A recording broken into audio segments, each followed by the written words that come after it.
understanding a few concepts. Okay, certainly we are going to be introducing us to the program, thinking in terms of strengths. How do we keep coaching in a positive orientation? And we're going to talk about flow in this part of the section. Let us start.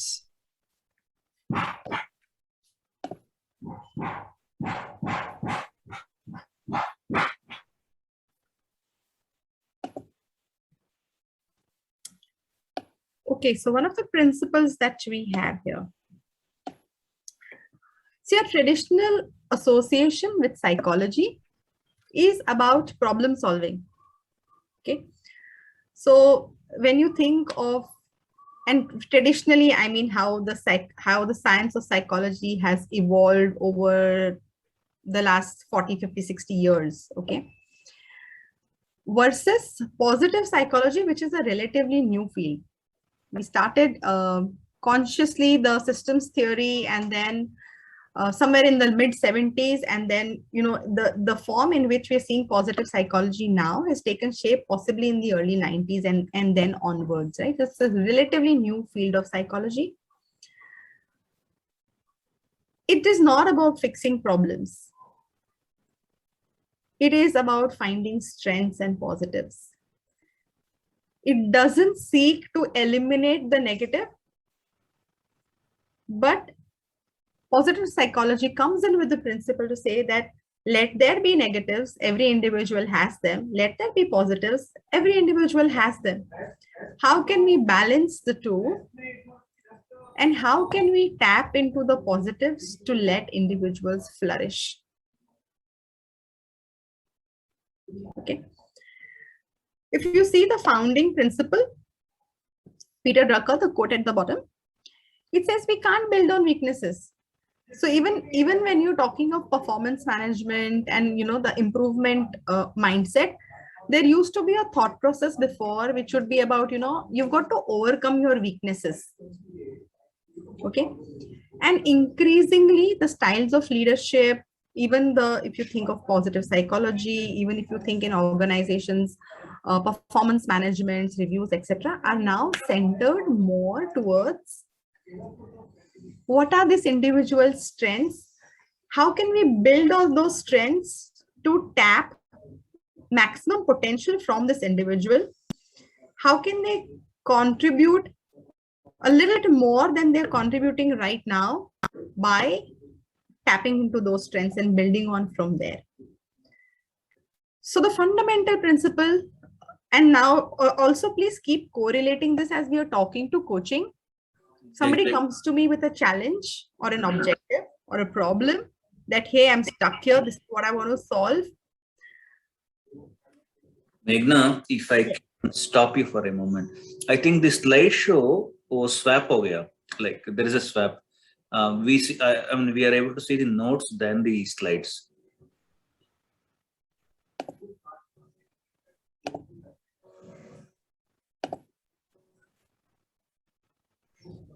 And it's not on. Yeah. Perfect. Thank you. Thank you very much. Thank you, Raghu. So I was saying that just correlate this to a coaching perspective. Somebody comes to me with a challenge or a problem. Okay. Now, if I were to extend this philosophy to coaching, that would simply mean that I'm not going to use a problem or a challenge that somebody is coming to me with as a starting point. So what can we do instead? Explore the strengths and see what strengths, what positives, what potential, what are the inherent talents that a client is coming with, and how can we tap into those in order to help the client shift forward.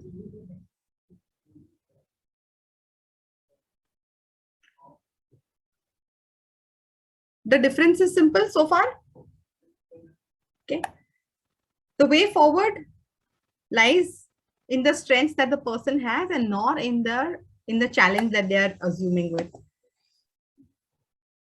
Okay. Let's look at a definition of strength. An inherent strength is a natural capacity that's inherent to us. It shows up as behaviors, thinking, even feelings. It allows optimal functioning and performance. It allows the pursuit of valued outcomes. Okay. And let's look at, there are 6 dimensions of strengths along the lines of wisdom, humanity, justice, temperance, transcendence, and courage.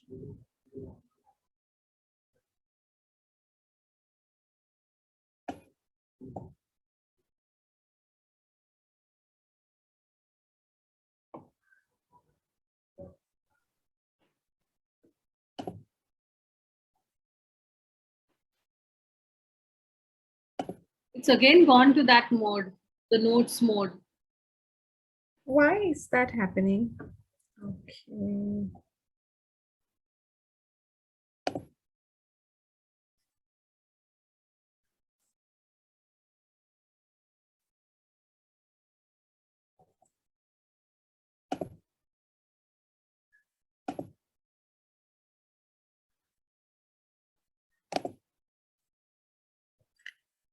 Okay, so 6 dimension of strengths.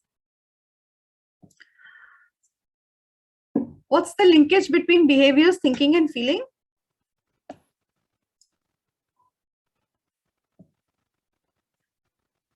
Guys, it's not a trick question. It's The way I, sorry, go ahead. I mean, go ahead, Simran. It's okay, Raghu, I'll add to your point. No, you can conclude in one statement. Go ahead. Okay, so the linkage between thinking, feeling, and behavior, right? Yes. Okay, so the way I feel impacts my thinking and vice versa, and that determines my behavior. Perfect.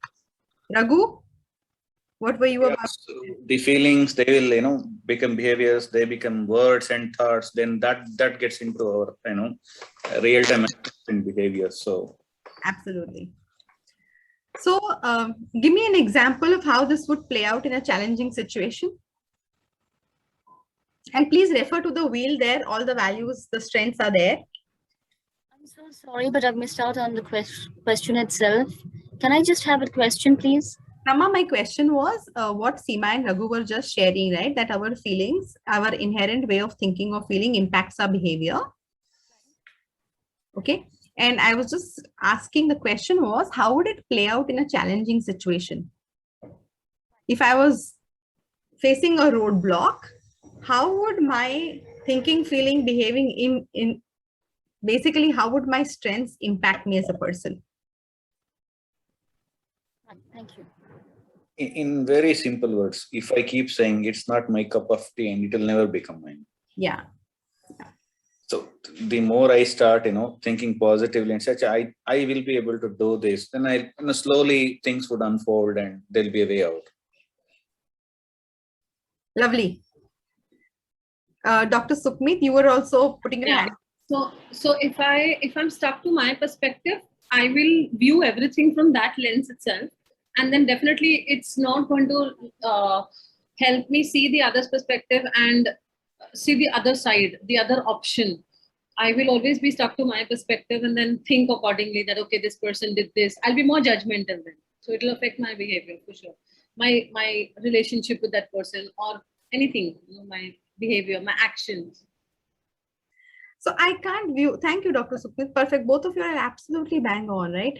That we have an inherent perspective. Now somebody is optimistic versus somebody is pessimistic. For example, okay. In the same situation, the glass half full, glass half empty, that's the difference in the perspectives that comes in, right? So if I'm operating from a place of lack of the strength, then I feel hindered. Then I feel helpless. I feel out of control. I feel like this is not up to me. This is not my cup of tea. Exactly like Raghu said, it's not my cup of tea. And on the other hand, the people who tend to be optimistic or who tend to be perseverant or who tend to be people who thrive under pressure and excel when the calling to step up if there is a demand made on them. These are the people who tend to say that, okay, you know what, I have no choice but to make this happen. What can I do here? So what is up to me? The tenacity. So that's where the strengths come in. And absolutely the connection is how I feel at an emotional level impacts how I rationally think about a challenge or any situation. In fact, whatever the way I'm interpreting a situation. The way I interpret that situation has a very clear connection with my behavior.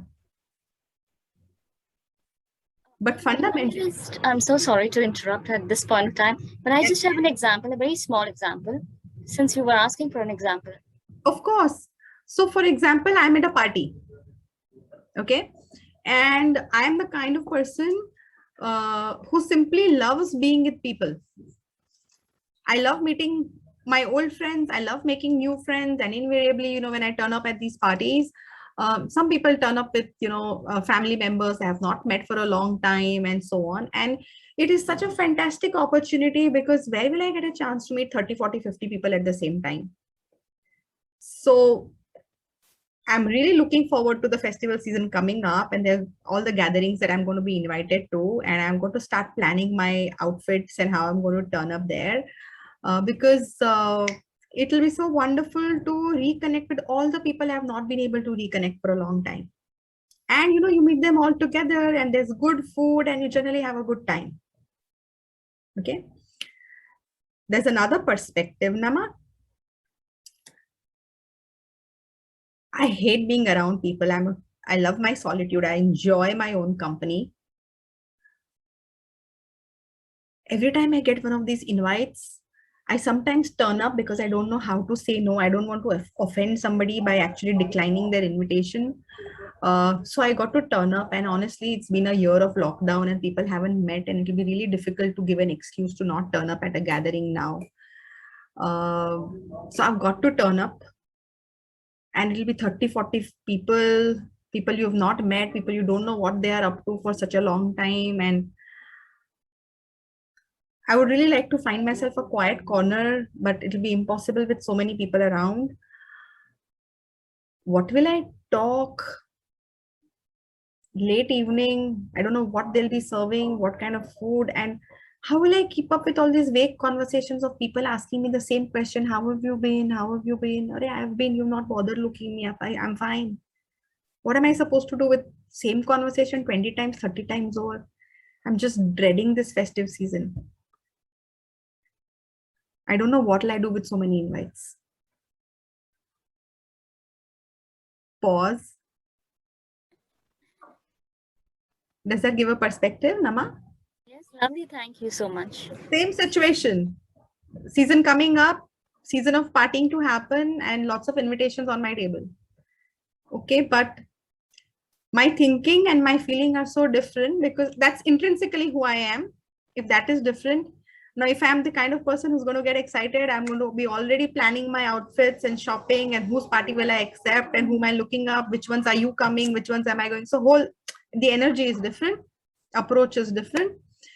On the other hand, the dreading wala feeling, if I'm that antisocial person where I don't like attending parties, I don't like the attention or the socializing, very different energy over there, right? So this is still a very simplistic example of a social situation. Okay, but imagine if you were in a workplace scenario. Here I have a very, very challenging presentation to make for a very demanding client relationship. If I'm the person who feels can do, I have the energy, of course, I'm getting done. I want to be a little more creative.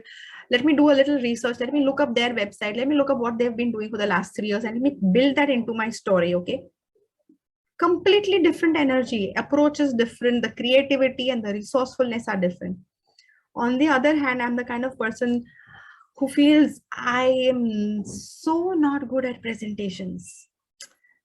This is such an important one. Everybody's going to be watching me. However I perform, my CEOs going to hear about it. I think all eyes are going to be on me, and it's a large deal. There's so much pressure. I'm feeling stressed out just thinking about this thing that's coming up for me in 15 days. Okay. So same pivot in the thinking and the feeling, reflecting in the behaviors. Second scenario, I'm feeling the lack of energy, the resources, ideas, creativity is going to be missing in the approach.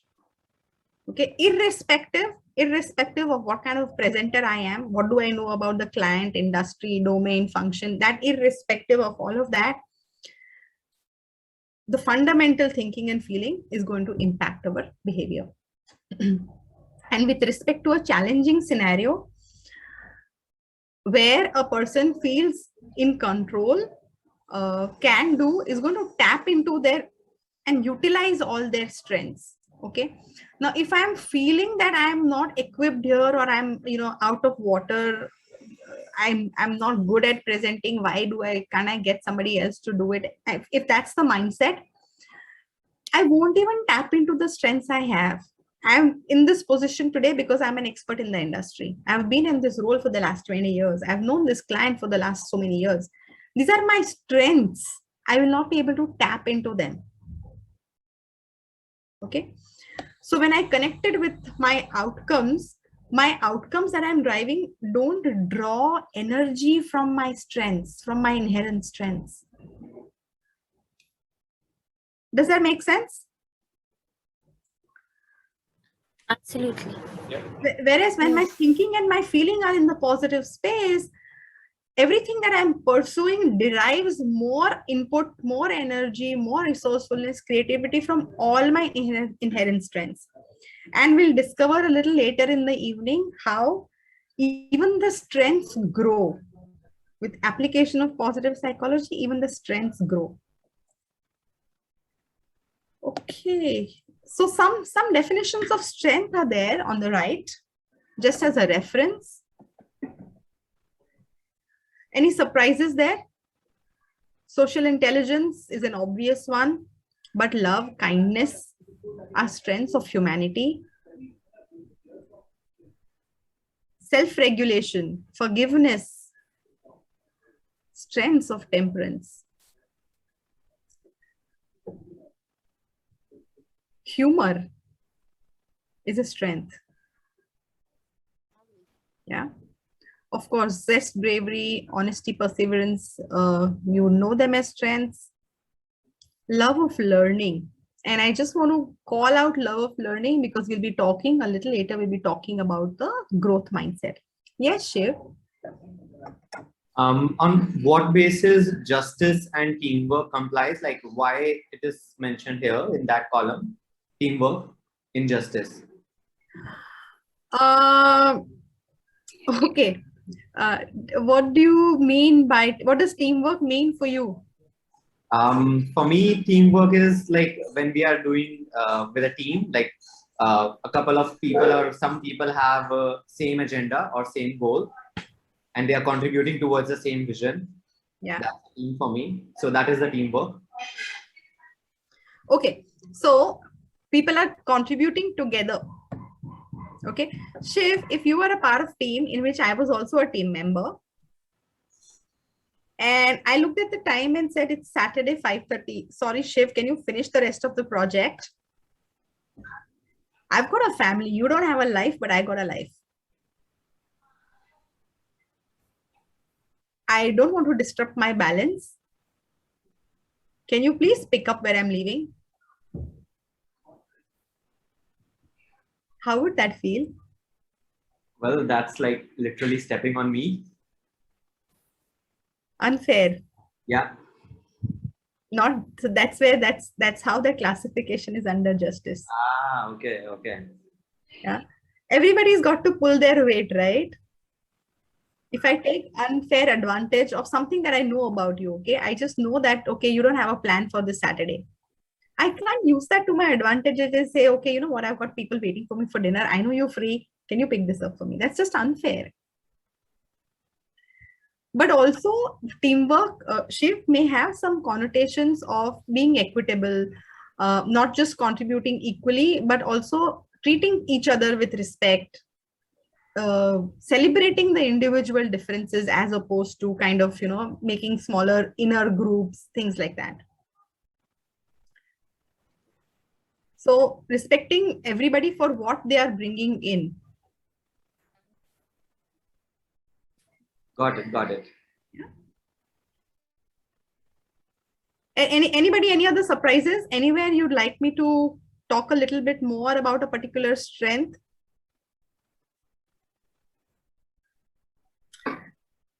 Okay. If you could please explain a little bit about judgment, which is under, sorry, yeah.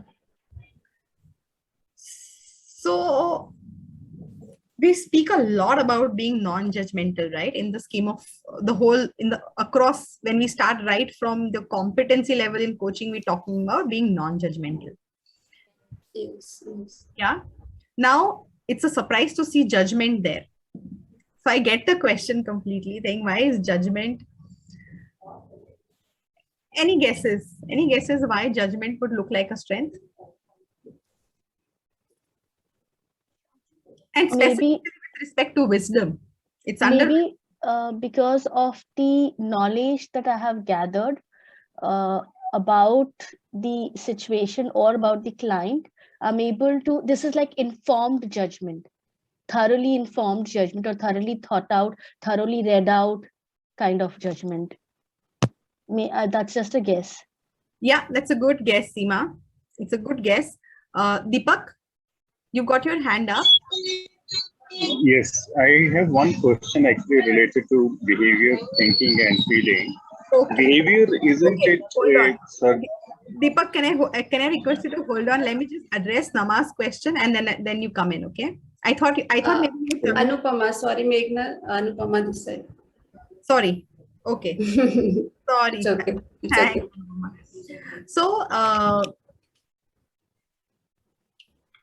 Seema, pretty much along the right lines, taking a well-informed judgment. So I was talking to a client a couple of days back, and this client comes to me with an objective of, he's an OD consultant. He's working with a client where half his team is sitting in the US. There is his sponsor is sitting in India. He's getting all of his mandates and assignments and objectives from the founders here sitting in India. And the rest of the team in the US is a black box for him. Okay. When he comes into the coaching session, he comes in and tells me that not having visibility, I want to reduce the size of this black box. That's his coaching objective. Okay. He comes in saying that, I don't understand. Things are not moving. The needle is not moving. I don't have visibility as to why it's not moving, and I would like to do something about it. And then something. He's talking about what the whole dynamic of the organization is, etc., etc. Now, as he starts to go exploring in the coaching conversation, what unpacks for him is that his leadership is a very specialized team. There is his R&D team, there is his development team, and there is his sales team, which are based in the US, which are the three key leaders on whom he has a dependency for implementation. His CEO and HR people and all are generalists, okay? And he's not getting much traction or much support from them. And that's a stated problem, that I'm not getting support. Now, as he begins to explore what is going on, one of the awareness that he comes up with is that the COO cannot support because he's not specialized. He perhaps does not understand how to relate to the challenges of R&D because the COO is also a IT generalist. Then as he explores that, he comes ahead and says, okay, Meghna, I think that the speed of execution is not of essence here. What is important is we identify for each of these specialized fields, what is the right way to approach this in particular engagement. So he's doing something on organizational development, and how do we approach this? That is, I think, more important right now. So I say, okay, fine, get it. Then as he continues in the coaching conversation, he calls out something else for himself and says, you know what, Meghna, that I need to be comfortable with some degree of uncertainty. So one of the solutions he comes up with is, let me approach the founders, let me enlist support in getting some kind of a steering council review or something, so that I can open that black box and get all the issues on the table. And then a few minutes in the conversation, more exploration happens. And he says that, you know what, Meghna, It's a risky thing to do. This is not the time when I want to open that black box. I think I need to be comfortable with just dipping my toes in the water cautiously and seeing what is going on. It's about understanding rather than the speed.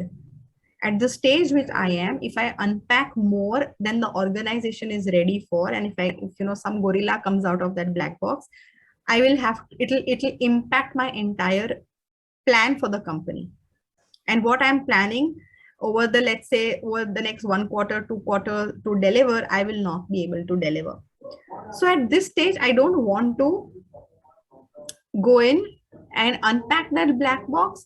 I think I need to be comfortable with my uncertainty. I should not let my impatience get the better of me. Okay, this is what this is the learning that he took away from himself at the end of the session.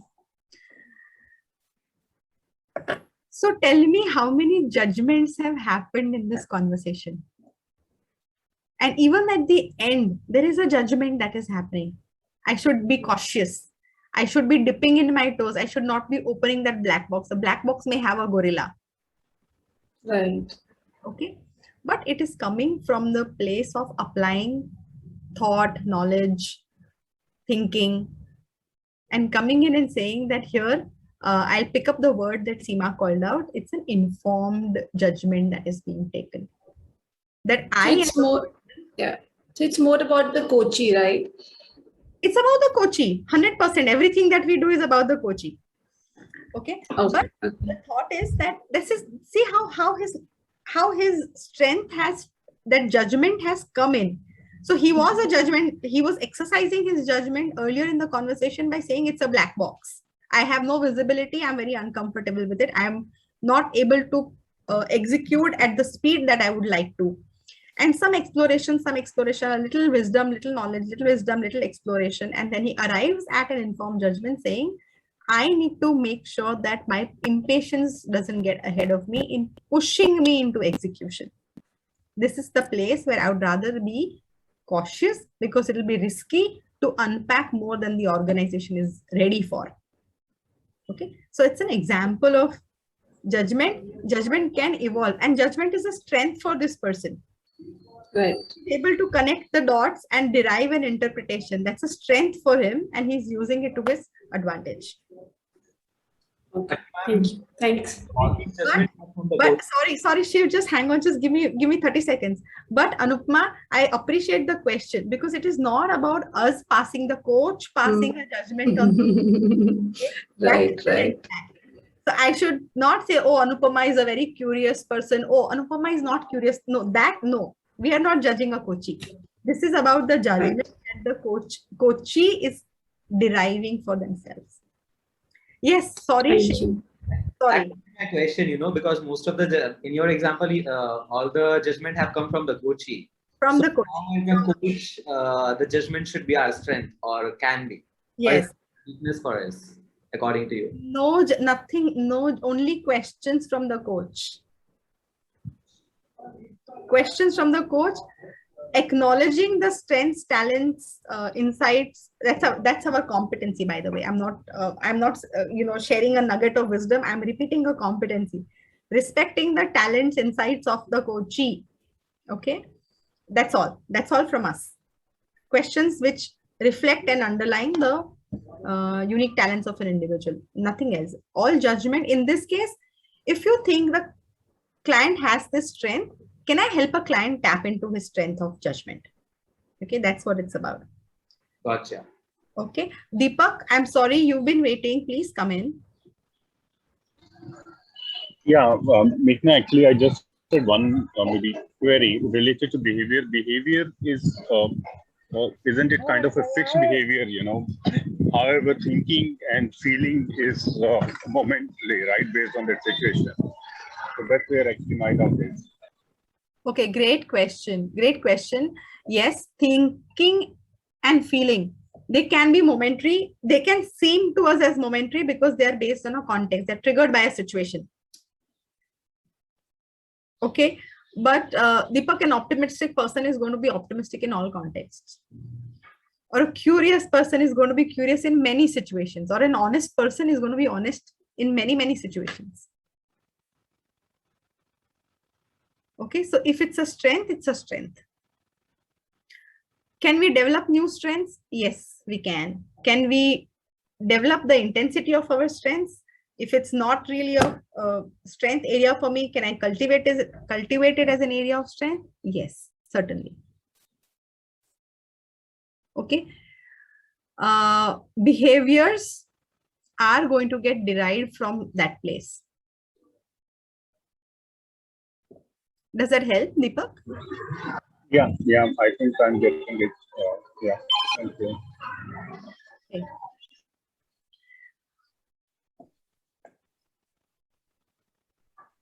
Okay. So how do we use strengths? Get clients aware of their own areas of strength. You could use strength assessments formally. You could use it. You could also do exploratory conversations where you are connecting with some strengths. Okay. It could simply be questions such as, which of your strengths would be useful to you in this situation, or what strengths could you be tapping into to help you shift forward? You know, even questions that just bring in the word strength, because then shift the perspective to this is what we're talking about. And the last one, but quite important one, coaching the clients to further develop their strengths and to improve performance.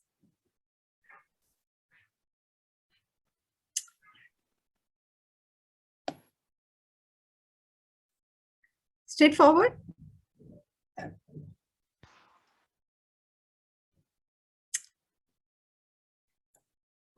Okay. This strengths assessment, it was a very generic question.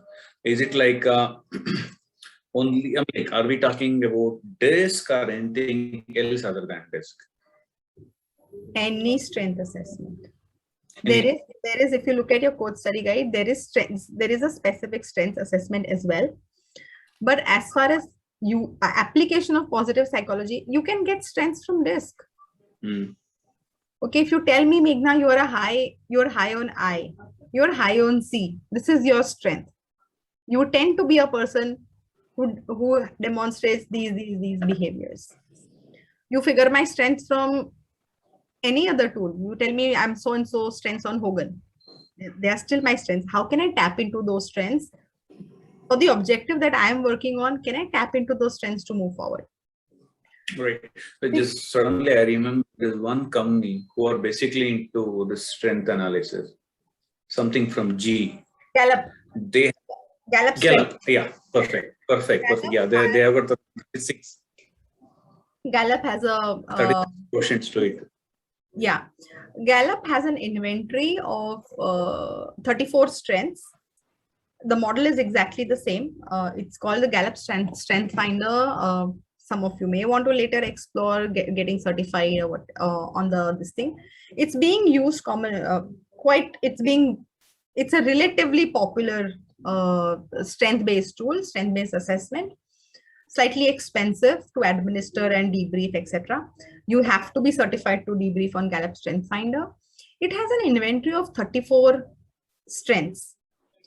You do the assessment. In fact, any of you can take on the Gallup site, you can take the assessment for free. You know, the basic version is free. You get a slightly detailed version for about $16 or $17, and the detailed one is, I think, slightly more expensive, $35 or something, for your own personal assessments. And of course, practitioners and organizations can take larger number of licenses and so on. What Gallup does is it tells you what are your top 5 strengths. Okay, so it could be influencer, it could be transcender, it could be things like that. So there are 34 strengths in their inventory. And then organizations use that, philosophy being, which roles or which behaviors of this person can I match to which roles in my organization? Okay, that's one application. Another application is for the next growth objective that this person has, or the career path that this particular person has, what strengths can he utilize, or what does he need to cultivate more of? But mature organizations increasingly are even going away from the philosophy of what more should they cultivate. Organizations are simply saying, what are this person's strengths? What is he or she best suited for? So instead of trying to make and break and evolve a person and invest them in their development and get them put their time and energy into building some new skill or competency, can I not simply put this person on a platform where they are likely to run their best because they're playing from a place of strength? Can I not do a better job of matching the role, giving them the opportunity where they can best perform? So many organizations will map roles to strengths and then try to see where are the people who are best fits for that role. Anybody has had an experience of any of the strength finders, anybody working in a company that uses Gallup, for example? Okay, so I know that I used Gallup in my previous organization. I mean, we did it for all the team members. Yeah, but which organization was this, Raghu? Accenture. Yes, I know Accenture uses Gallup. But it's only to generate report, not beyond that. No, actually, Raghu, Accenture uses both internal and external coaches. You have no idea. A lot of your MDs are actually trained on Gallup Strength Finder, and they are internal coaches. I was one among them. Like I was also involved in that. But when we take the reports, everything back, like on career paths and all, right, that goes to dustbin. We are using. I'm not saying we are not. So I mean, like, fortunately, I got a chance to coach many in leadership. Try to drive them, looking at their coaches and strengths and all. Yes. Yeah. The end result I did not see. Probably it was not. I may not have been provided with that visibility. Yeah, and it's also a long loop. Raghu, see, if you, for example, like I got trained in January or February on Strength Finder, okay, then I did some certification, I gave some test for it, then I did some few calibration sessions with my HR, then that whole thing took 3-4 months. Then I started coaching few internal leaders, and then I was told that, okay, you can coach X number of people, or I had bandwidth and I said, I'm going to coach 4 people, for example, okay.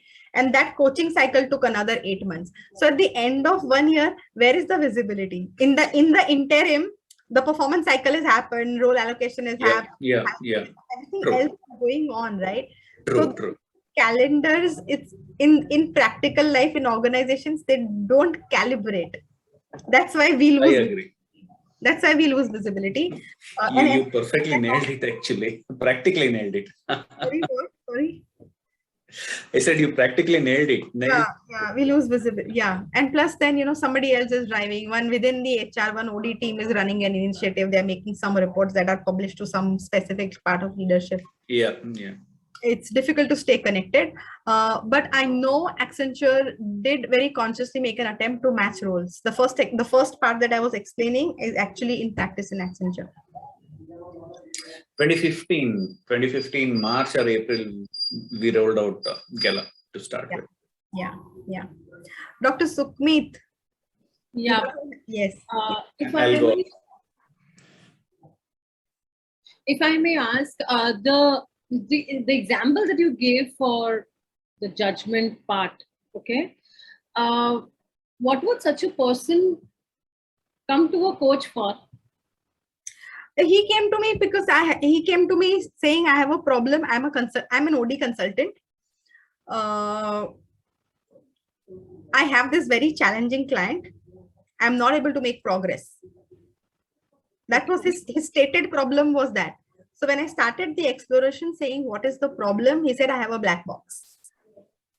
What would you like out of this session? I would like that black box to become a transparent box. Okay, tell me a little bit more about it. Saying things are not moving. Here I have stakeholder 1 founders. Here I have stakeholder 2 leaders in the US. I have no visibility. I'm sitting miles apart. Think the needle doesn't move. I don't get visibility. That is the black box. That he came to me with a stated issue that I'm not able to successfully move at my planned speed of execution, and I'm worried if it doesn't go well, I'll lose out on the assignment, right? Okay.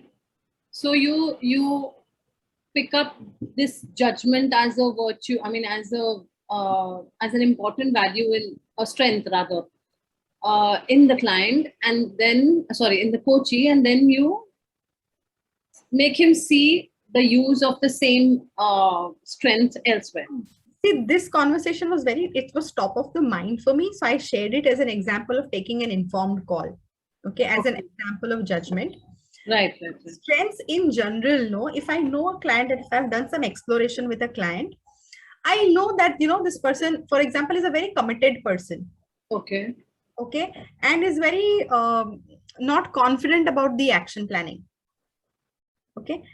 Then you can utilize that strength of commitment that the person has. So explore it, where they've used it, how it has worked for them before, how did they see success, right? So you're tapping into their energy. You're tapping into and bringing that commitment into this objective and this set of actions. That is what it is about. That is what the application is about. Okay. Okay. And the strength can come from anywhere. What is OD consultant? Organizational development. Thank you. This example that I gave, judgment, I connected it with the judgment's value because he's a he speaks very little. This person is a very senior gentleman, highly experienced, at 34 years of experience, very, very senior guy. Very little he talks. And he says there is this one challenge. And for him to make that shift, saying it's not about my speed of execution, it's about the need to be cautious to understand what's going on. And that's a big shift for him. Okay. All right. So pleasure. Coming back, this is the shift that I was talking about in terms of psychology and moving towards positive psychology, right? We're not talking about, hey, somebody has an illness, depression, all of that is going on, and there is psychology to assist with that. But we are going beyond. When the person is mentally well, how can we move them from well to extraordinary? It's about unleashing potential. It's about helping people go from being all right to being good and great and extraordinary with what they're doing in their lives. So that is where positive psychologies, the applications are coming in. Okay. We have this gentleman, a Czech gentleman with a very complicated name, Mihai Csikszentmihalyi, who came up with the concept of flow. Okay. Now, let me ask somebody to volunteer for me, please, instead of talking on the slide. Anybody who wants to share something with the group, with all of us, something that they're really passionate about. It could be a hobby, it could be any interest of theirs that they're really, really attached to and feel quite strongly about.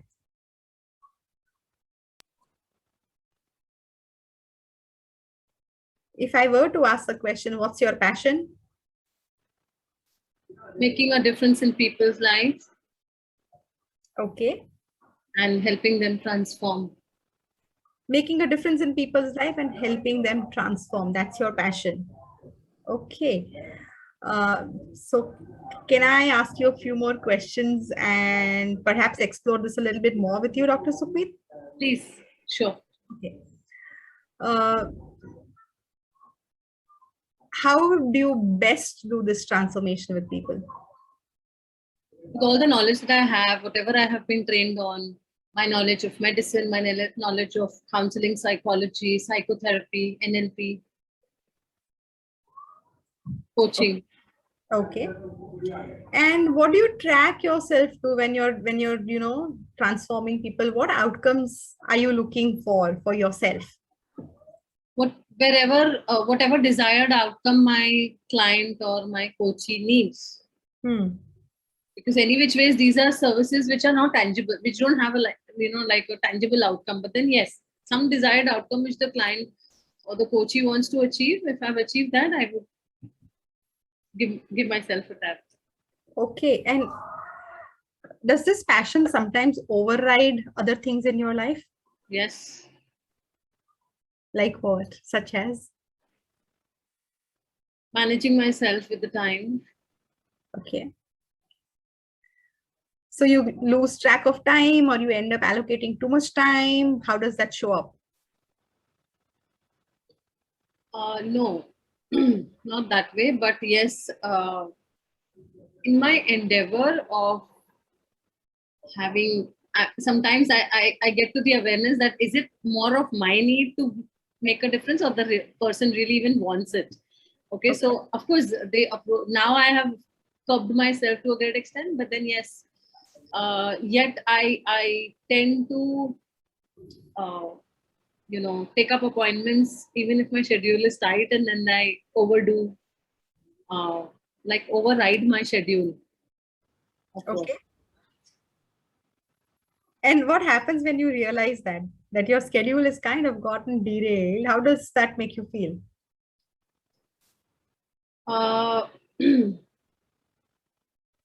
So mentally, I feel good because it's okay.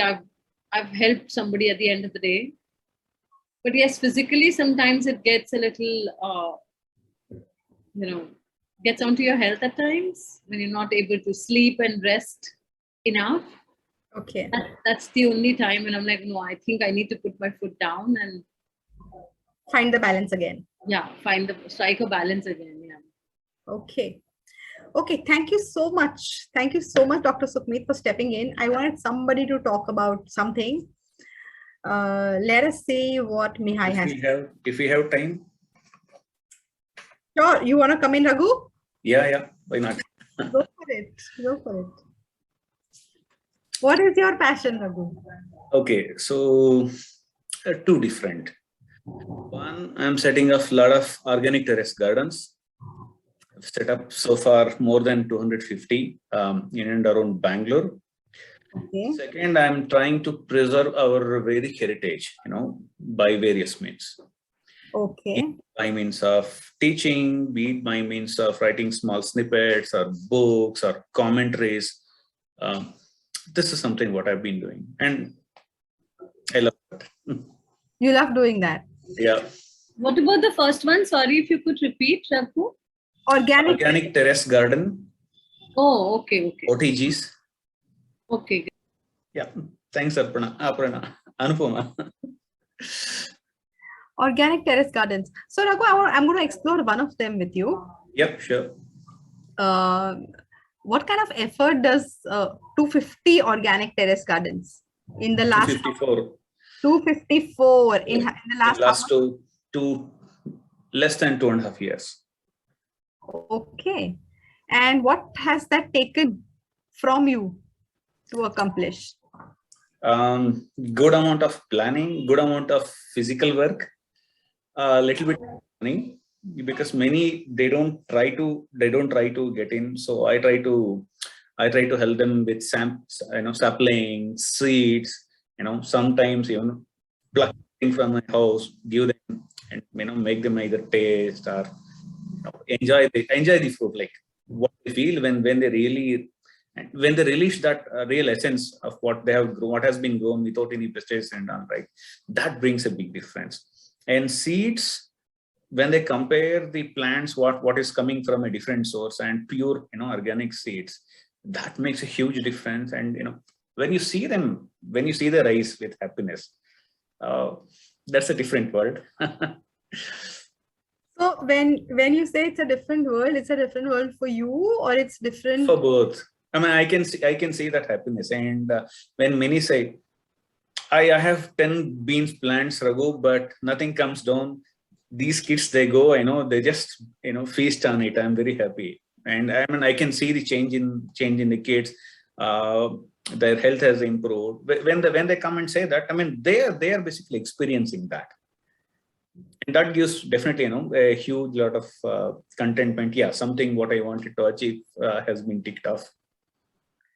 So I want to call out what you are saying. You're saying, what are the 3 biggest things that you take away from putting in all this effort, planning, giving saplings from your own balcony? Making the world green.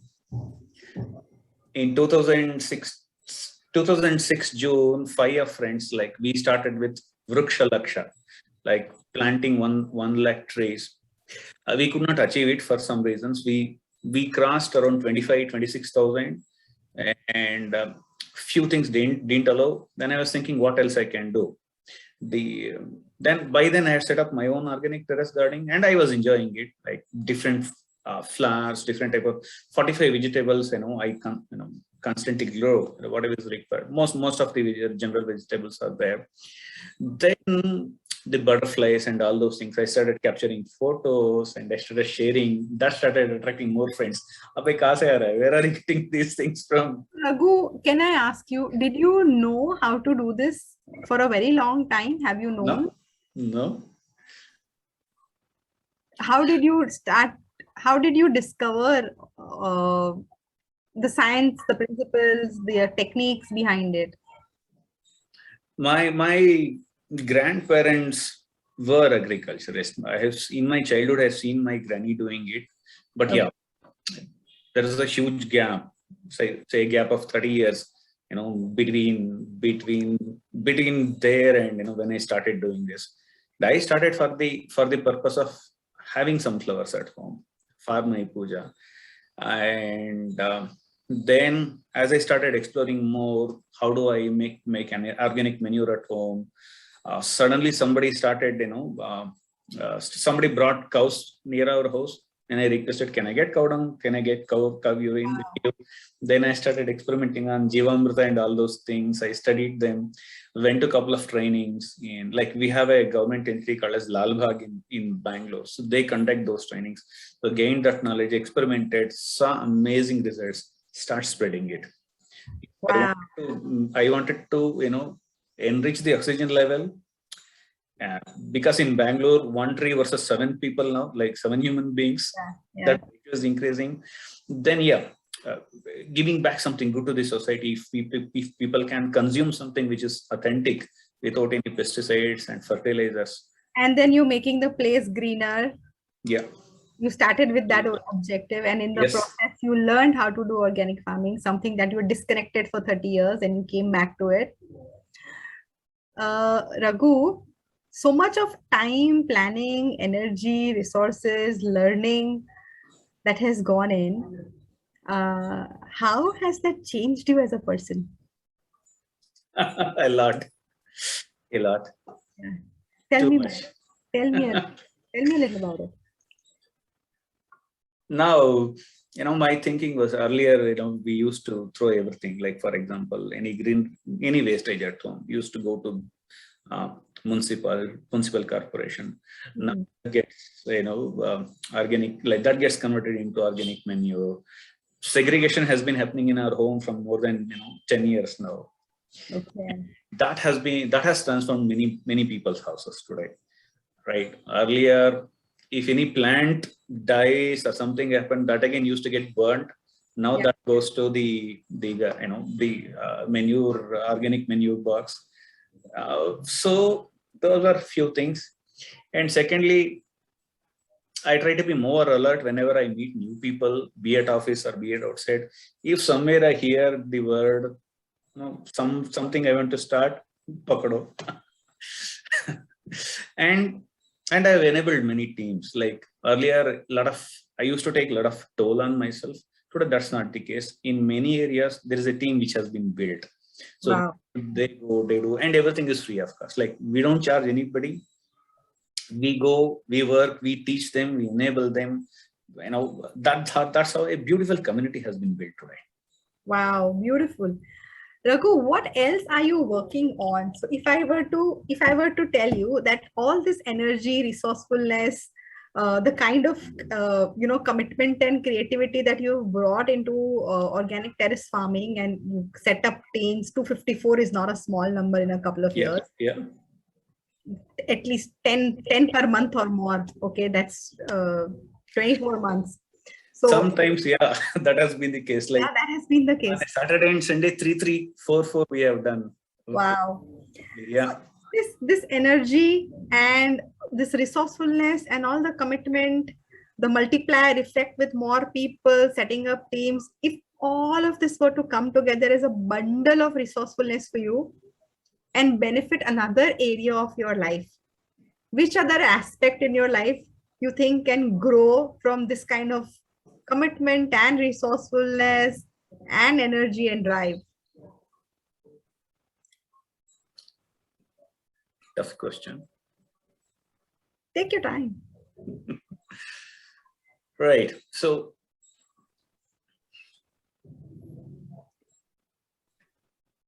I might need some more time to answer this. Nothing is coming out immediately. Anything that you're working on where you would like to see yourself applying the same amount of energy? I do that basically, whenever it comes to, even say, for example, the current, coaching, whatever we are doing at this point of time, the same energy goes. I don't want, for example, when I started OTG, I always wanted not to be the bottleneck. Right? I don't want anybody only to come to me. So I started enabling people. The same thing out here even now. That concept remains same. So enable more and more people, share the knowledge so that they can flourish and they can take forward the tradition. Okay, thank you so much, Raghu. Okay, what I just did here, actually, I was supposed to do a little later. I was supposed to do a demo around positive psychology and concepts. And because this conversation went in a certain depth and I could see that joy on Raghu's face, I continued.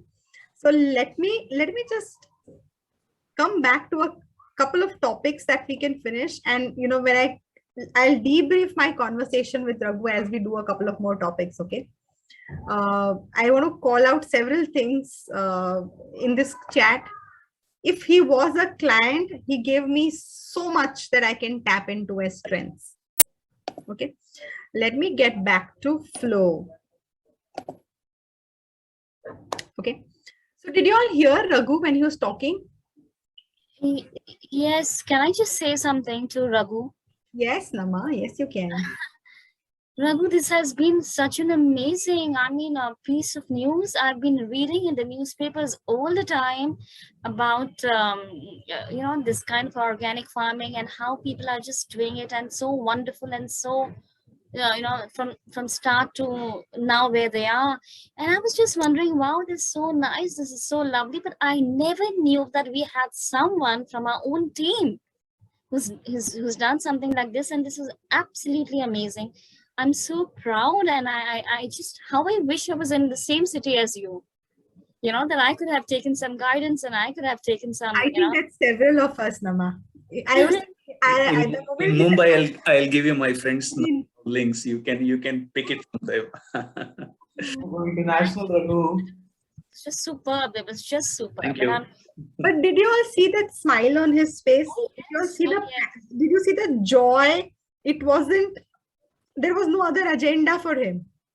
Giving back, making the place a greener place. Bangalore, 7 people have only 1 tree. So those are his reference points. Yeah.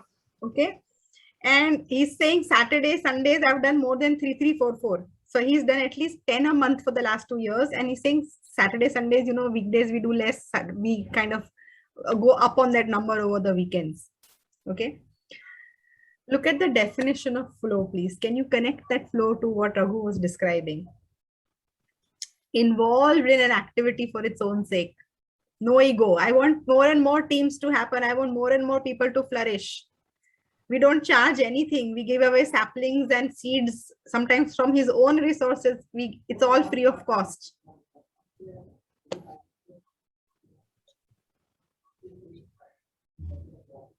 Actions, thoughts, following, building on from the previous one.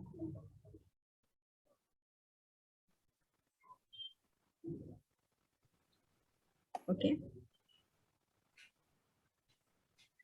But then something even more beautiful happened, okay? When I asked him, so this is the definition of flow, okay? And how flow relates to, there has to be an objective, there has to be a outcome that we are working towards. In Raghu's case, it was organic farming. We also heard transformation from Dr. Sukhmeet. That's her passion. And even she said the same thing. I lose my sense of time and it tends to impact. And then I sometimes come to a realization that I need to put my foot down and find my balance. So there is a degree of perceived skill, perceived challenge. In case of Raghu, it's quite broad. The ratio of trees in Bangalore is really something pretty large that he's got in mind, giving back more oxygen. And then flowers. He started with a small purpose, flowers for my own puja. Now he's got 45 vegetables happening. He didn't know he's acquired the abilities, has grown from somewhere. Wherever he started, I don't know which point Raghu started, but he was not connected to the agricultural practice in his family, which has been a gap for 30 years. He somewhere picked it up and he started building the abilities. Now, if the ability is really low, I don't know how to do this, I'll be somewhere in this space, sad, depressed, then move from depressed, okay, I'm contented. And then as the ability grows, there is a sense of confidence that increases. At the same time, if Raghu were to just stop at my own terrace garden is nice, I've got 45 vegetables, butterflies come, I take lovely photos, I get flowers for my puja. If he were to stop there on challenging himself, he would be somewhere here. He would stop somewhere here. Okay. But he's also continued to challenge himself, saying how many more can we, when we connect. You know, he said one line where he said that, you know, somebody remotely says, yes, I want to do something. We catch hold of it and we start to help that person out and create the garden for him. And I've created many teams and so on. Okay. So if he had not continued to challenge himself, he would have been somewhere over here. But that increasing the challenge is kept the activity going for him. Okay. And the balance, I'm so sorry. The balance between the perceived challenge, I've got a lot more to do because I'm not done yet, and the growing skills and abilities. Okay. That is somewhere where it brings in focus, it brings in joy and happiness in doing something for the sake of doing it. Now, some of us experience flow.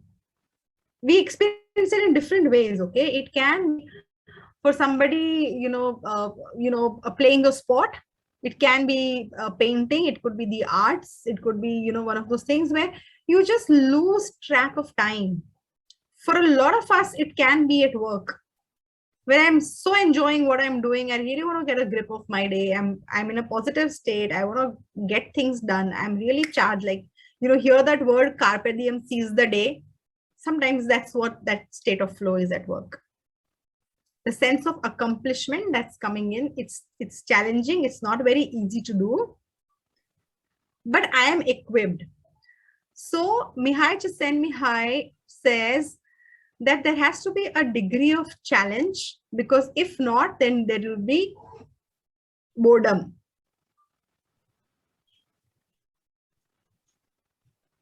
There has to be a degree of growing the skills. I need to get better and better at what I'm doing. I get better, I challenge myself more, and I grow that skill and ability. And it stays, the abilities and the challenge stay in balance, and that balance gives me a state of mind that's called a flow. So the combinations, the color grid that you're seeing is various combinations between the challenge and abilities that are possible. The most resourceful state that we are trying for is to get to a state of flow, which is a state of being, it gives you an ability to stay focused and keep a sense of joy while you're focused on the task at hand. So somebody who really loves organic terrace farming is never going to say, today I did 4 terraces, I am so done, I'm so bored today. Unlikely to happen for Raghu. Somebody who enjoys painting is unlikely to say that, I've been painting for 6 hours today. Okay, they may physically feel tired. So they may physically feel tired and say that, okay, you know what, I've forgotten to eat lunch today. But mentally, they will be completely charged. Flow requires three conditions. It requires a goal, an objective that you're working towards. It requires a sense of balance between the perceived skills and the degree of challenge the person is facing. And they should get quick and immediate feedback so that they keep building on the skill and the ability, they keep increasing their degree of challenge. How would we apply it in our coaching practice? How would we bring in the state of flow? If Raghu had come to me as a client, or if Dr. Sukhmeet had come to me as a client with another objective that they're working on, another goal that I would working on, I would help them connect with where they find their flow. And I would help them transmute that energy towards their coaching objective.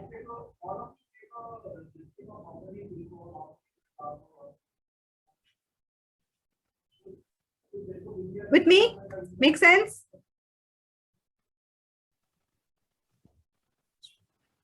See that happen with Raghu? Okay.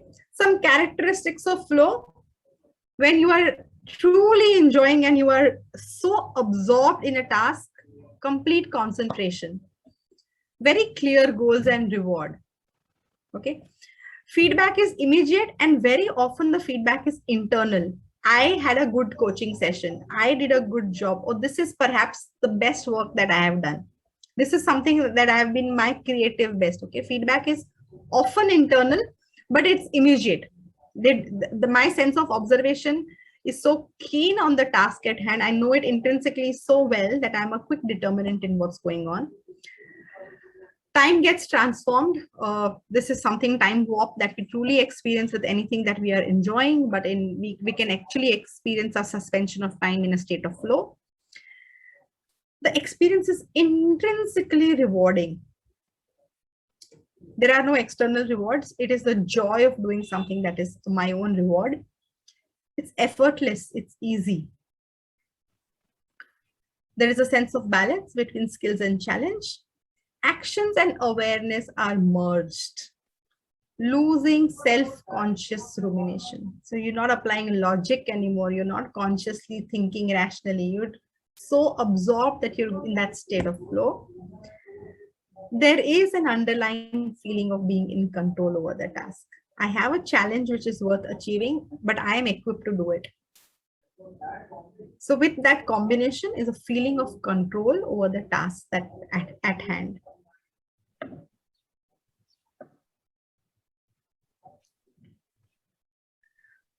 Sorry, before I move on to the next topic, any comments? More importantly, is there anything you'd like me to clarify? The flow is a very interesting concept, but however, consciously doing flow is also depends on your temperament and attitudes. Yes, yes. Not every client of yours, not every person may be able to experience flow. Yes. May not be in reality experiencing flow, perhaps because of circumstances. They may not be giving themselves the time or the opportunity to indulge their passion, things like that. It may happen. Something to explore, but still. If the client is, especially, if somebody is stuck. Yes. Things like that. And this is especially, flow is very useful when somebody comes to you with, dysfunctional belief system. This is, I can't do this. It's not, I'm not going to be able to crack it. Okay. Or I don't have the confidence to do it. Okay. Then where do you get their energy from? Connect with their passion. If it's an option, okay. It's a question that's worth asking. If your client responds, like in the group, I asked the question, only 2 people put their hands up saying, I want to talk about a passion of mine. But if the client gives you that opening, then it's worth tapping into and then help them connect with that sense of energy, the purpose, even simply for Raghu to understand, I didn't know it. I learned, I taught myself. So then you can teach yourself to do this as well.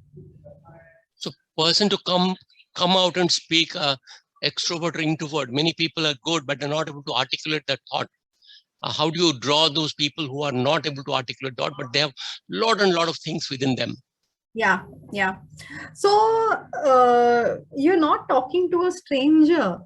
Mhm. At the time you are asking these kind of questions, see, all your trust and rapport and build empathy has been in place. You've done your chemistry session. You're doing your ongoing conversations in a way where you have allowed that safe space to be created for the client. Yeah. Why will they not talk? If it is truly a passion of mine, you're asking me a question that's so meaningful to me. I Mm. would love to talk about it if I trust you. If Yeah, I, trust is a main factor. Yeah, got it. yes, Shiv. When we are in a flow, then we are mostly, like working and working because the flow is going on. So Yeah, how do you find balance during the flow? Like, let's say if I'm having a flow going on in my creativity, then I'm going like literally 12 hours straight or 16 hours straight. Yeah. How would you balance or how would you manage it? And if I'm taking a break, then it's kind of literally breaking the flow. Yeah. Why are you asking me this question? Is the flow disrupting something in your life? Well, the flow is going to take a toll on me because 12 hours straight, I can't really work. When are you in a state of flow, Shiv? When I'm having that creativity or when I'm focusing on a certain work which I'm finding interesting, and I'm like, okay, let's just keep on doing it, and I'm like doing. Like suppose I sometimes write and I'm just going on with the writing part, and it keeps on happening. But then once I'm done, I'm way too tired. So how should I balance it out? So how do you feel besides feeling tired? Physically, of course, the human body, you will feel tired. And if you've not had a break and, sometimes you're sitting in one posture, so you've got a crick in your neck. So besides that part of it, how do you feel about what you got done at the end of 12 hours? I would say, of course, it is fulfilling feeling. Like I fulfill and accomplish something. And yeah, I literally manifested the creativity or something original came out of it. So it is kind of a happy feeling, but it can be like kind of exhausting when it is happening like on a continuous basis. So yeah. So does it happen on a continuous basis, Shiv? On a regular, not regular, but yeah, more often. Like it is the frequency of this occurrence is actually increasing rapidly, I would say. Not on a daily basis, but yeah. So is that a good outcome or a bad outcome? The frequency of your creativity being well, in professional front or in a certain front, then for sure it's a good outcome. But like I said, on an individual level, it is going to be a bad outcome for me. Bad how? Like on a mental and physical level, if I am like literally going on and on and on. How is it bad for you mentally? Because I will have that sense of tiredness mentally also. By being creative? For 12 hours straight. Manifesting at one level, you are manifesting creativity. I agree, but for 12 hours or like 10 hours or something, if you're going on, I do not find, at least personally, I don't find myself relaxed after that mentally also. Okay. And then what would you like to shift about it? Well, I would want to find a balance, like so that the flow is also not disrupted. And I'm also not having the toll on my health or, my well-being temporarily. Lovely. And what would that balance look like for you? Like I said, both the things are balanced. The flow is not disrupted and my health and well-being is not compromised. What would that look like for you, Shiv? I don't understand the question. What would that look balance if you were balanced, if you're operating from a state of balance where the flow is not disrupted and you are also not getting affected? How would you plan such a day for yourself? I don't know. Like if I'm in a flow, then I'm definitely in the flow. I am not balanced in that because there is a flow going on. It can be sometimes faster, it can be sometimes slower, depending on the condition and of course, definitely circumstantial. So that's why I want to know the key of balancing this flow. In general also, like in a bit larger scale as well, not just in my individual sense, but in a broader sense as well, I want to know. I'm not really understanding, Shiv, what the question is about. The question is that how can I balance the flow? Okay, from whatever you are exploring, okay, besides the fact that it should not be 12 hours, that's the only thing that I'm hearing that you would like to balance, because the outcomes are good. You are actually manifesting the creativity. It's a creative place. You wouldn't want that window to reduce. It's just that you don't want to feel physically exhausted at the end of 12 hours. So the only thing that I'm hearing is, can I get a sense of time under check over here? Yeah, one of the factors, definitely. You are absolutely correct on that. Yeah, so take a break then. Well, then that will definitely disrupt my flow or my creativity. Take a call if you want to take a break or not. Take an informed call. That's what I'm trying to understand. May I interrupt? Yes, Yeah. Yeah, so I think here when we speak about flow, it's primarily culling out and looking at the strength. Like when Raghu was talking about his passion, he was completely engrossed. And there were a lot of strengths, like Mishwasa said, a lot of strength that she could identify when he was talking about. So Shiv, if you remember when we did this coaching with Winnie, she was completely engrossed and she was nonstop. She was talking about everything positive, everything that she's been doing. I think that could be a flow, a completely, something that you are so passionate to do and talk about, whereas a coach, we would pulling out the strength. Did I get it correct? And I think that's what the application of this part should be for us as a coach. Excuse me, Both can of I you- just both can I of just you are say correct. Sorry? Seema, you are right, and so is Shiv. Okay. Okay. So I do not understand that break thing. So as in 12 hours, whatever. His only Shiv's academic intellectual question is, when I'm in a state of flow, it has a certain physical consequence on me. I want to find a way of balancing it. If I balance it, I break the flow. And that's the decision he needs to take for himself. It's a practical decision that he needs to take for himself. Is my output right now more significant or meaningful to me? Let me put aside, can I sacrifice 2 meals and work 12 hours straight? Because this is too important. If I'm making the painting of my life, or if I'm really writing a book that I need to get this out of me, I'm in a state of flow, let it go. Who cares about eating a meal right now? That's a call to be taken by the person, right? That I don't know, it's more important to me right now.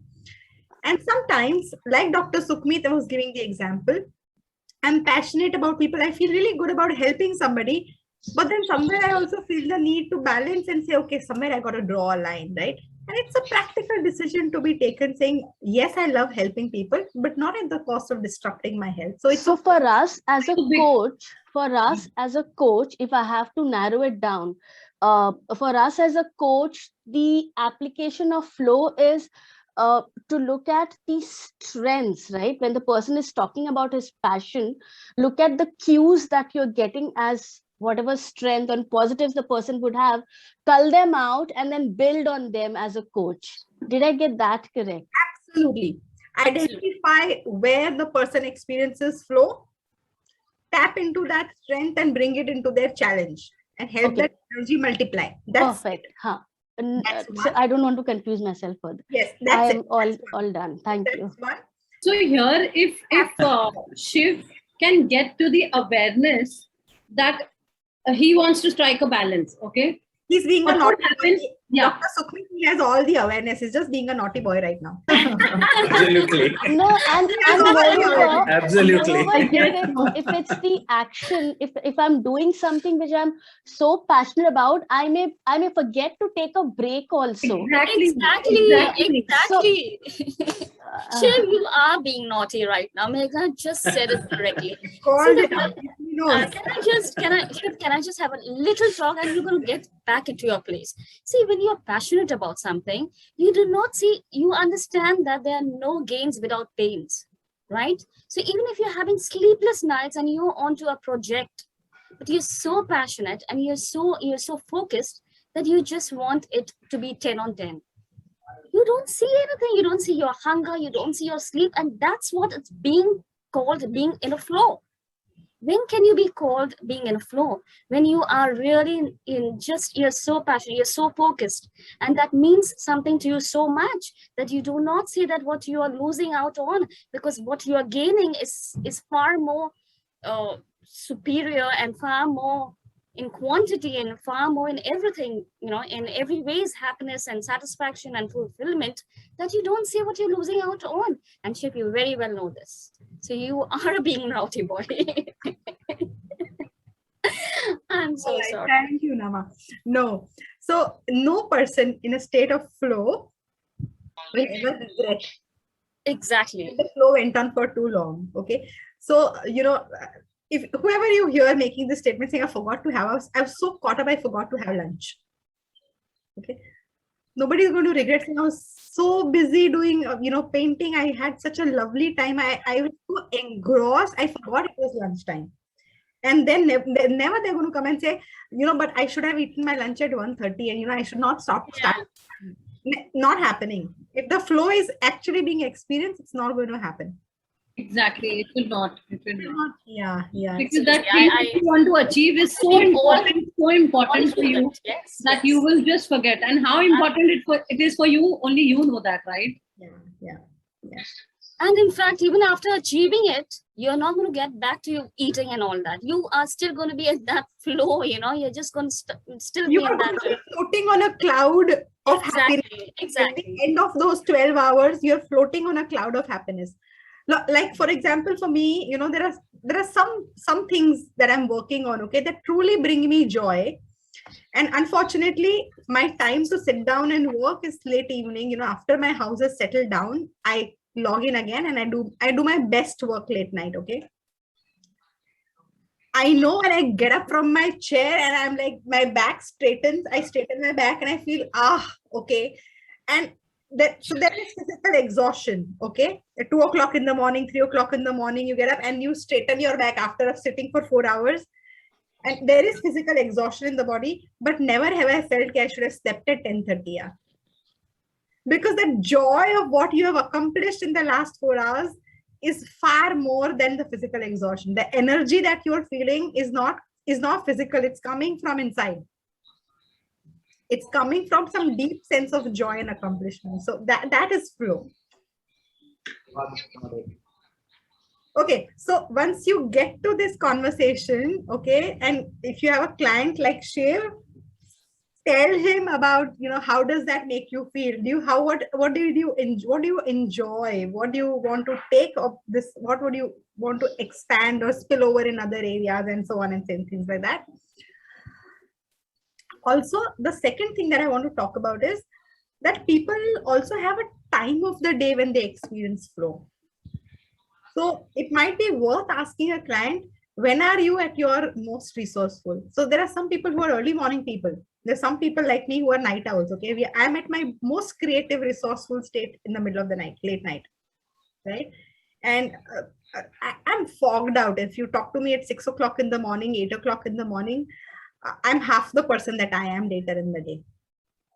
Okay, that's my time of flow is it kicks in a little later. So it might be worth exploring which are the times of the day where your client is the most energetic, most resourceful, most creative. It might be worth suggesting to the client that plan your most challenging task in that time. So if I were to pick up something difficult or challenging in the morning, I am going to really struggle with it, or I'm going to invest far more time and I'm going to be inefficient at it than if I were doing it at night. If I got my most resourceful state, it would be easier for me to do it. So those are the only two applications of flow. Tap into the energy and help them align the timing, if at all. Okay, and then moving on, we are a little behind time. Okay, I just want to complete this part of the session by 7, 34th chapter. So scientifically rooted approach in helping clients increase availability, applying strengths, improving performance, and achieve the goals that they are valuing. Okay, that's the fundamental premise of positive coaching. It's not about only Achievement results in a sense of well-being. Sense of well-being results in a sense of resilience. Resilience has been the subject of psychology for a while. Achievement is what the coaching is focused at. Well-being and the sense of balance is what positive psychology is focused at. So there are two cycles here. One is the branches of psychology, but achievement, well-being, resilience, they are interrelated. Resilience, perhaps. Mr. Asit may have to mute. I did that. So I just did that on his behalf. So resilience perhaps may have an underlying need for psychology to come in. So we're saying that, you know, if there is something that needs help, if person is below the okay level, then, you know, to get them to an okay level, you need perhaps a psychology intervention. That's clinical psychology. Well-being, not just physical, mental, the state of happiness, optimism, strengths, what they're tapping into, what they're experiencing, more and more applications of positive psychology. But the coaching focus on a foundation of well-being and resilience, perhaps tapping into positive psychology, but focused always on the outcomes and the specific value goals that the client is bringing in. Coaching in the positive space, very simple, can be put down to a formula here called the positivity ratio. If a person is experiencing 3 times the positivity than the negativity that they are experiencing, you can place them in a state of flourishing. The 3 principles that underlie in the positive psychology of coaching: active, the second one, which is active constructive responding. How does a person communicate what they are experiencing, what their views and feelings are? And the third important application that comes in is with the use of visualization. So we can ask journaling, sorry to interrupt. So we can ask journaling once we identify the flow, we can ask them journaling and create like, the other thing is like, one critical thing I missed, like if they identify some good thing, like, sorry, one side, that very word comes identity. Sorry for that. Tell me that whenever you remember, Lakshmi, but yes, once you get them, and especially journaling is, so journaling for what we, of course, when we are introducing journaling to a client, we'll be introducing them in a very specific way, like, you know, gratitude journal for gratitude, or, you know, things like that. Yeah, gratitude. Yeah, gratitude journal. Yes. Yeah, so gratitude or positive experience or things like that. Then it's a very, very powerful, simple way of helping them build a layer of positivity in their lives. Yeah, exactly. Yeah, totally. Okay. And the third one, which is visualization. Does the client have a sense of their best version or the solution of whatever challenge that they are working on, or whatever objective that they're working on? Do they have a sense of, are they able to visualize what success will look like? Okay. That's the biggest element that can bring in, again, in terms of coaching positively. Any questions around this?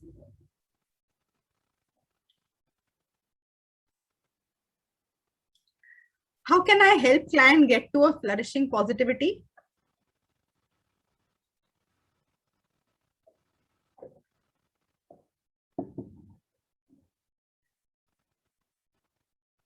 Megha, if you can please elaborate a little bit on point number 2, active constructive responding. I missed a point over there.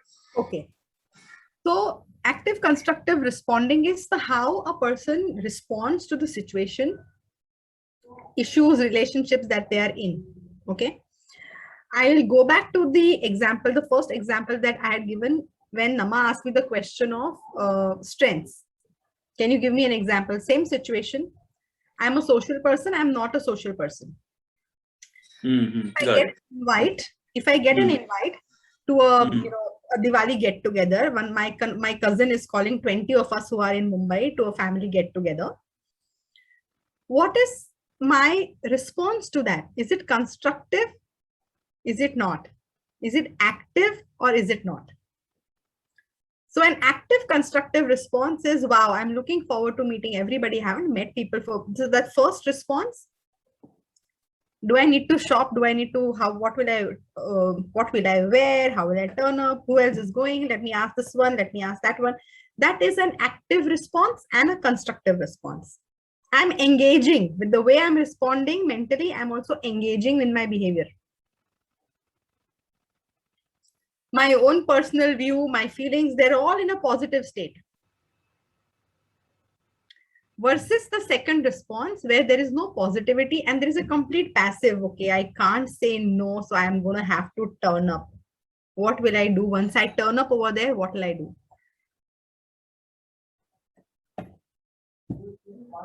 Yep. Thank you. Thank you. Okay. My question to the group was, how do I help a client shore up the positivity ratio? Like again, like tapping back into their resources, their strengths, and relating it to them, change the way how they Absolutely. So if somebody comes and tells me, I don't think I have the confidence, I don't think I'll be able to do it, or I think this is too much for me, or I am not a morning person, I can't exercise, whatever. If they're coming and saying that I'm stuck here, then at least give them 2 or 3 resources that they can tap into. So maybe strength, maybe figure out their flow and tap into that, maybe figure out journaling, maybe figure out gratitude, maybe figure out where they've succeeded in the past, what their earlier accomplishments have been, what else, what are the resources, other resources that are available. So tap into their creativity. So at least 2 or 3 for every one negativity that the client is stating, help them find at least 3 times the positive reference points. Does that make sense? Yeah. Okay, and most important, the third one. Are they able to visualize what's the best possible future? What does success look like? From this place where I am at point A, I need to get to point B. What is the best possible scenario for the point B to occur? Okay, so a good vision of the future. Okay, very powerful. Again, very sorry, Meghna, I'm yet not very clear. I think I missed it again. The second point, if you could please.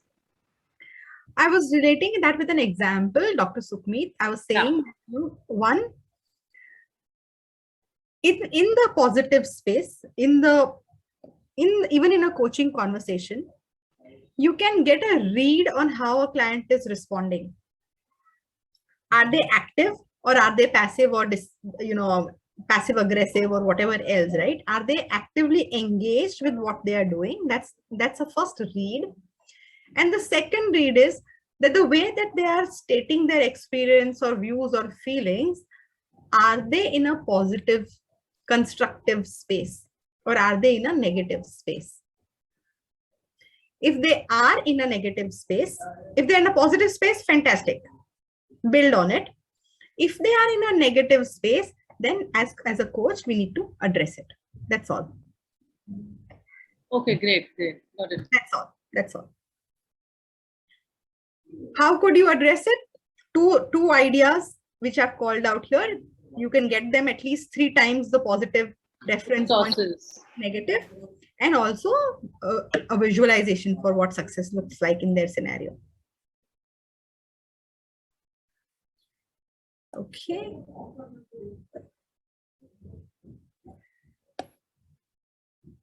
So a typical loop of positive coaching.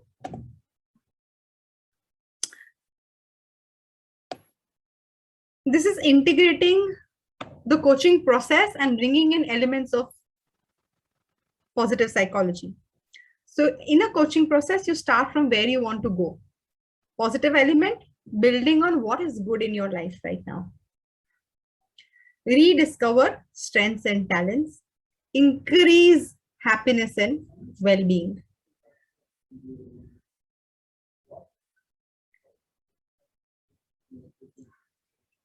No dwelling on the past, no dwelling on the challenges. Building habits through daily positive actions. And this is where, you know, your journaling and gratitude, etc. will come in over here. Daily positive actions. Even affirmations, whatever you tell the client to tap into the positive energy would come in here. Focus on positive emotions, thoughts, behaviors. Health, not illness, as an example. Look towards the visualization, look towards your future. Assist in setting goals and the accomplishments. Facilitating a lasting lifestyle change. Moving forward and eventually integrating the coachee with the vision that they have for their future. Coming to a positive outcome.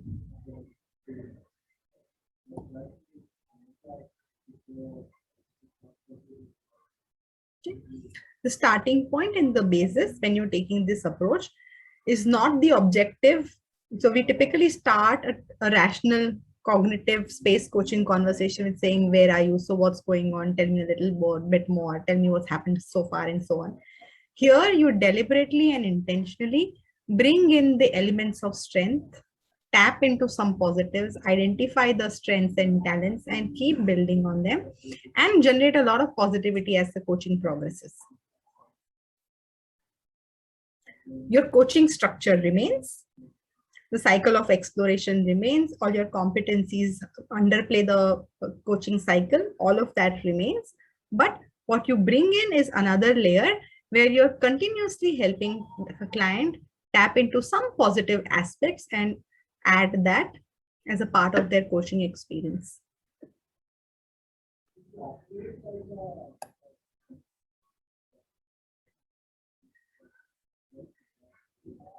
Raghu, thank you for allowing me to use that opportunity to actually play out the whole conversation.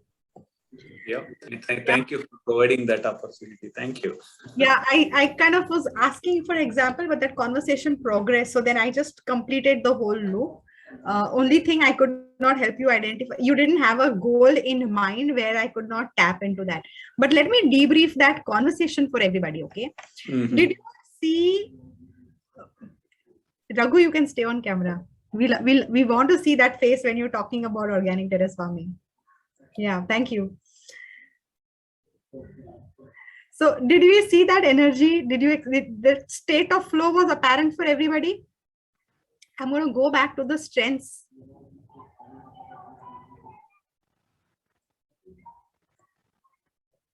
Which other strengths were apparent in that conversation that Raghu could come up with, that Raghu could highlight?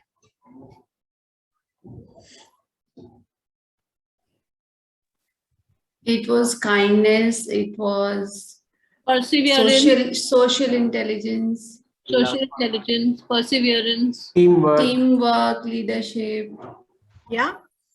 Zest. hope. Yeah. Appreciation of beauty. Yeah. Appreciation of beauty. Yes. Gratitude. Shiv, was that you asking me a question early? Shiv, was that you about teamwork? Yes, yes. Yes. Shiv, you remember how he answered? I don't want to be the bottleneck. I want more and more. I want to spread the word. Let more and more people practice. We are training more and more teams to do this. Okay. So I thought that was also a place where he demonstrated teamwork as a strength. True, true. Yeah. Okay. Kindness also.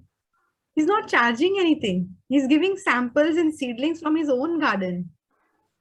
He's training people. He's doing 4 terraces on a weekend out of sheer joy of doing the farming, right? So identify the strengths. He connected with his sense of flow. Okay.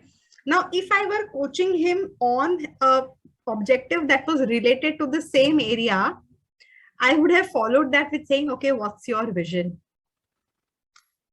If I were to ask you a number, Raghu, you can answer this question if you're comfortable. If you want to think about it, then it's okay. You don't have to necessarily answer the question.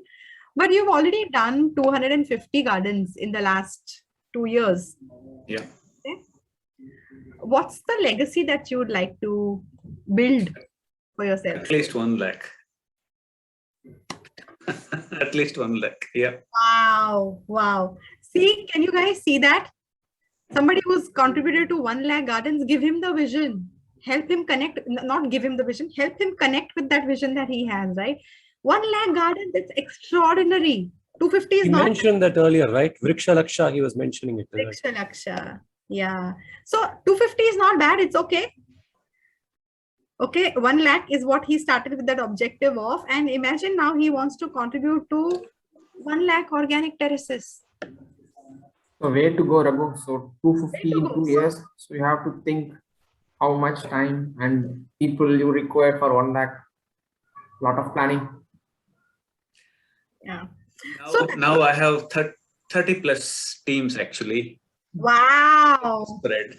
We are waiting for rains to stop. So rainy season is something where we can't do much. So it's a resting period for us, or where we try to build on saplings, etc. So okay. Is the team spread all over India, or it's only Bangalore based? Started in Bangalore, but yeah, certainly in Mumbai, Delhi, lot many places. Actually, this is some states we did good job. Like there are many. For example, in Chennai picked up amazingly. I mean, we never thought like I was really worried, will that heat allow it? But the way how some of the friends picked up, they have a huge movement. I mean, they have outclassed us actually. Wow. Yeah, Dr. Abdul Kalam's vision was to plant 1 crore trees.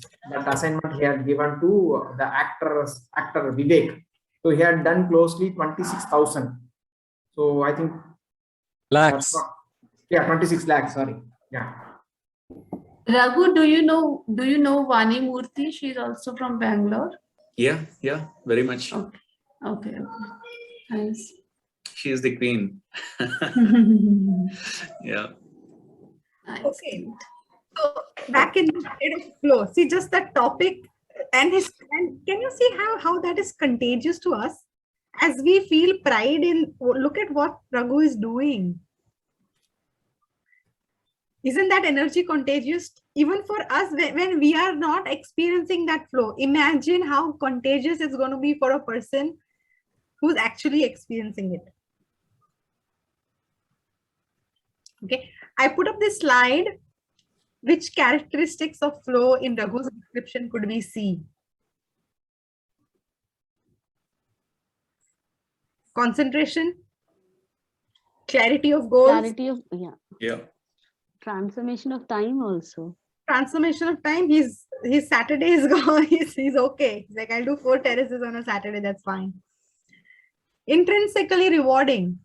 Yeah. Yes. Yes.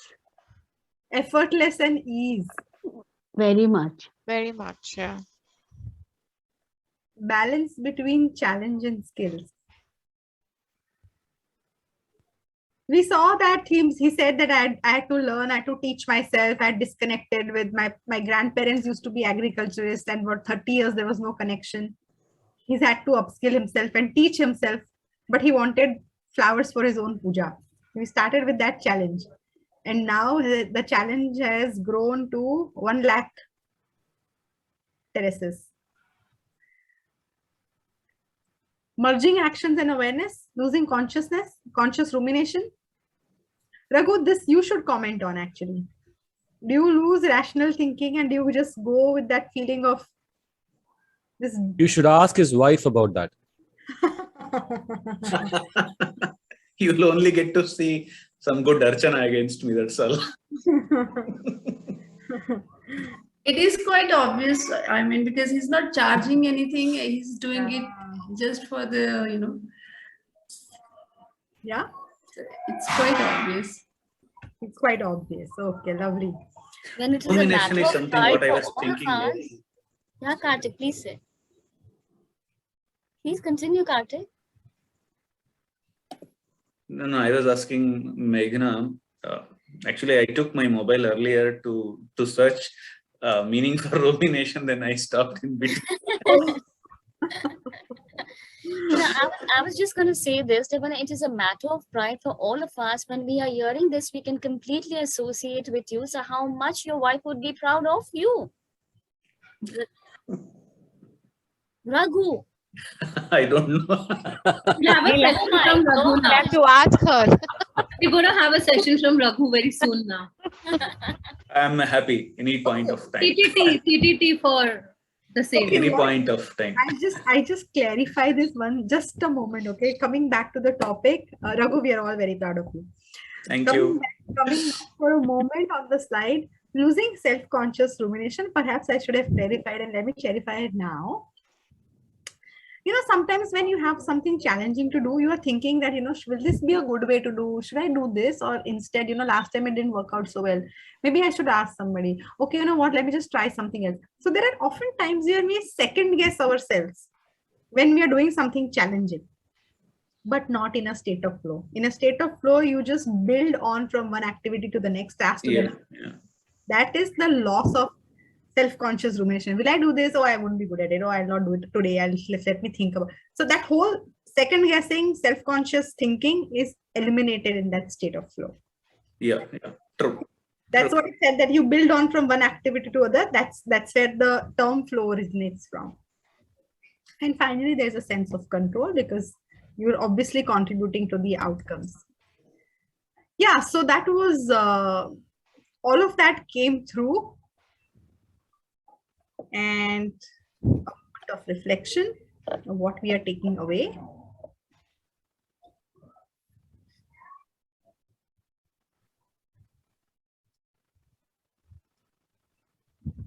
So key difference of positive psychology versus psychology as a science, as a branch of science. We're removing the positive versus negative. We're not talking of this is positive versus this is negative. We're saying what can we build on, explore, identify as areas of positivity for people to be successful and people to flourish.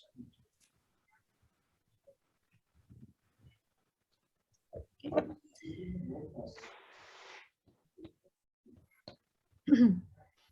Did you all know that there is actually a course in Yale on happiness? Yeah. Sorry, what was that? One of the most popular courses in Yale is a course on happiness. Yeah, definitely. It started maybe about 14, 15 years ago. There's a psychology of the professor who runs it was a positive psychologist who started this program, saying that ultimately, you know, it's not about being successful, it's about being happy. Life is about being happy. You're chasing various things that you're chasing in life is because you believe that those things will bring you joy. So what if you just discovered how to be happy instead? Then none of those other circuitous routes to happiness are required. And then it became one of the most popular courses. It's currently the most opted for elective course at Yale. Even there are happiness coaches. We have a lot of them in the fraternity. Yes. And in fact, now Yale has made it an open program. You don't have to come and study at Yale, but you can take the happiness course. Also in Dubai, this is where I live for some time, they have a happiness minister. And the mandate of this minister is to ensure that the city comes up with projects to engage with happiness and to kind of, you know, spread it across the entire UAE. That was an interesting portfolio. Yeah. Is that so? Oh, yeah, and yeah, and the minute this lady was nominated, she came up with so many projects. I remember one of her projects was which is a corporate project, was to ensure that how corporates could help all their employees to put in at least 4 kilometers of walk across UAE on a weekend. And so they had these interesting portfolios pertaining to happiness and positivity across the UAE. So I thought it was so interesting. Lovely. And even actually World Happiness Index and Yeah. it's getting recognition. It's getting the whole positive psychology is actually becoming a well accepted underlying thought in a lot of aspects. So happiness index is coming in. Even in the corporates, you see Yeah, many team initiatives happiness about index. wellness and mental well-being. There's so many initiatives which are coming in which reflect One of the flip sides of COVID, I guess, also now that's getting more momentum. yes. With COVID also there has been a lot of downside Yeah. to mental wellness. So organizations are trying to correct for that. Yes, Nama. Meghna, I have a question that what exactly it means positive psychology as a whole aims to remove the positive versus negative. I haven't been able to understand this. Okay, it very simply, let me just go back to the first slide, Nama, okay? Our first slide. So psychology traditionally started with, oh, I'm sorry, my screen stopped sharing because I removed the slideshow format, okay?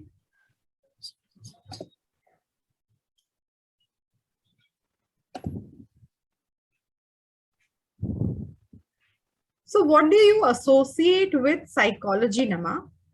Where do you see, where do you have most associations with psychology?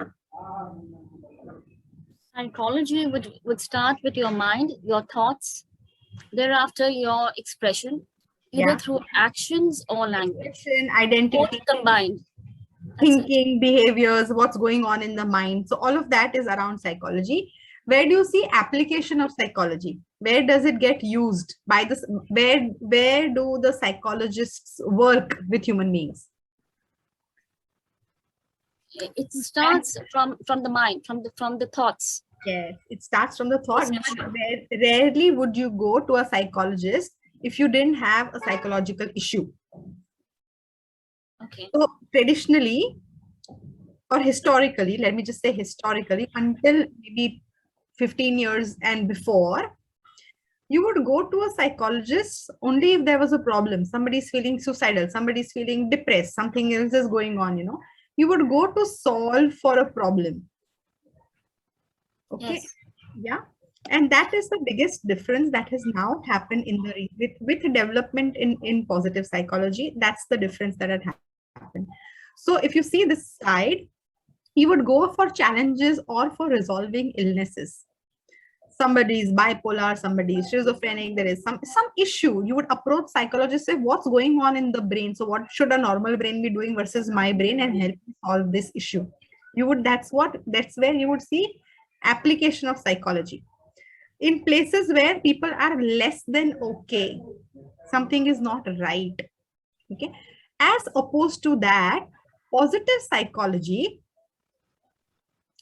says people have strengths. Let's go beyond people just being from unwell to coming all right. Let them be okay. Once they are okay, what then?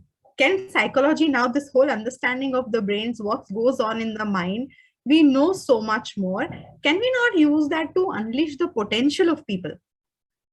Can I not use that understanding and knowledge to help people move across further on the trajectory and go onwards from being just okay? Can they not become good and even better than that, great, and even better than that? Can they not have extraordinary lives?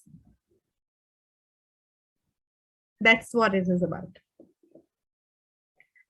So that's the difference. If I now just go back to that last slide, Nama, perhaps it will land better. So we are saying we are not worried. Positive psychology is not worried about whether it's a negative or a positive. We are not saying that it's about being positive, but instead exploring, identifying what, where, how of positivity for individual success to flourish. Building on people's strengths. So we are not saying this is positive, this is negative, stay positive. It's not about that. We're removing that negative or to negative, positive, that dilemma. We are not going in that space. But what positive psychology is instead seeking to do, helping people be successful and helping them flourish.